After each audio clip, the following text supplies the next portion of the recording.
Sydney میں دہشت گردی کے واقعے کی تحقیقات جاری ہیں۔ بھارت سے تعلق رکھنے والے حملہ آور پر فرد جرم عائد کر دی گئی۔ حملہ آور نے نومبر میں بھارتی پاسپورٹ پر فلپائن کا سفر کیا۔ پاکستان کے خلاف پروپیگنڈا کرنے والا بھارت خود ہی دہشت گردی میں ملوث نکلا۔ سڈنی کے بونڈائی ساحل پر فائرنگ کے واقعے میں گرفتار حملہ آور پر فرد جرم عائد کر دی گئی۔ پولیس کا کہنا ہے کہ بونڈائی بیچ فائرنگ کے زخمی حملہ آور دہشت گردی سمیت 50 الزامات پر فرد جرم عائد کی گئی۔ 3 روز قبل سڈنی کے بونڈائی ساحل پر 2 افراد نے فائرنگ کر کے 15 افراد کو ہلاک کیا تھا۔ حملے میں 40 افراد زخمی بھی ہوئے تھے۔ بھارتی اور اسرائیلی میڈیا نے واقعے کو پاکستان سے جوڑنے کی کوشش کی، لیکن یہ بھارتی ڈرامہ بھی پہلگام واقعے کی طرح فلاپ ہو گیا۔ بھارت کو اس وقت بڑی رسوائی کا سامنا ہوا جب پتہ چلا کہ حملہ آور بھارتی ہے۔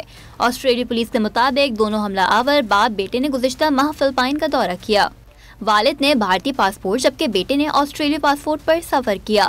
بھارتی پولیس کے مطابق مارا گیا حملہ آور ساجد اکرم دراصل بھارتی ریاست تلنگانہ کے شہر حیدرآباد کا رہائشی تھا۔ ساجد اکرم کے بھارت میں اپنے خاندان سے رابطے محدود تھے۔ تلنگانہ کی پولیس نے اپنے بیان میں کہا کہ اہل خانہ نے واضح کیا ہے کہ انہیں ساجد اکرم کے مبینہ شدت پسندانہ خیالات یا سرگرمیوں کا علم نہیں تھا۔ ہمیں یہ بھی نہیں پتہ چلا کہ کن عوامل کی بنیاد پر اس میں انتہا پسندی بڑھی۔ سڈنی میں بونڈائی بیچ پر لوگ جمع ہوئے اور پھول رکھ کر حملے میں مارے گئے افراد کو یاد کیا۔